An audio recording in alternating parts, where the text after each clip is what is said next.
इसलम घबरा कर पिया से कहता है कि फौरन सामान तैयार करो क्योंकि हमें ये घर छोड़ना है। पिया ये सुनकर परेशान हो जाती है। इतने में पुलिस आ जाती है और बताती है कि दाऊद ने इसलम के खिलाफ केस किया है कि उसने पिया को इसकी अमानत समझकर अपने पास रखा हुआ है। इसलम को अदालत में पेश होना होगा। ये सुनकर इसलम डर जाता है और पिया को लेकर सानुल के पास जाता है। वो सानुल से कहता है कि किसी तरह पिया की जिंदगी बचा दो, क्योंकि अगर दाऊद केस जीत गया तो पिया को मुझसे दौर कर देगा।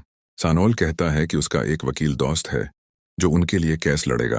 अगले दिन सब अदालत पहुंचते हैं, लेकिन वहां मीडिया पिया से अजीब सवाल करने लगता है कि क्या तुम्हारे वालिद ने तुम्हें जुए में हार दिया था।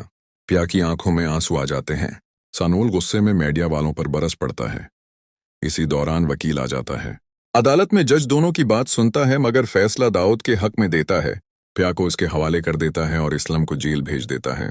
पिया रोती रहती है, मगर दाऊद उसे जबरदस्ती अपने घर ले जाता है। वहां अलियार उसे देखकर खुशी से पागल हो जाता है। दाऊद कहता है कि वो इन दोनों की शादी कराएगा। पिया कहती है कि जब तक इसलम रहा नहीं हो जाते वो शादी नहीं करेगी।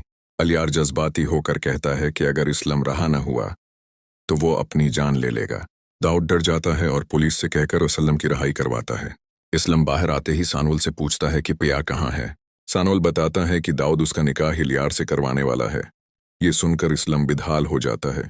सानुल फौरन दाऊद के घर पहुंचता है जहां निकाह हो रहा होता है, मगर पिया अचानक बेहोश हो जाती है और उसे अस्पताल ले जाया जाता है। दाऊद को घर से चोरी की खबर मिलती है और वो फौरन घर चला जाता है। सानुल मौके देखकर पिया को लेकर इसलम के पास पहुंचा देता है। इसलम सबको लेकर दूसरे शहर चला जाता है। अलियार उनके पीछे लाहौर पहुंचता है और इस वक्त पहुंचता है जब पिया और सानुल का निकाह हो रहा होता है।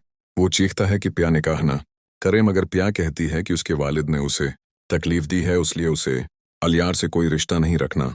अलियार रोकर कहता है कि वो इस मुल्क से जा रहा है।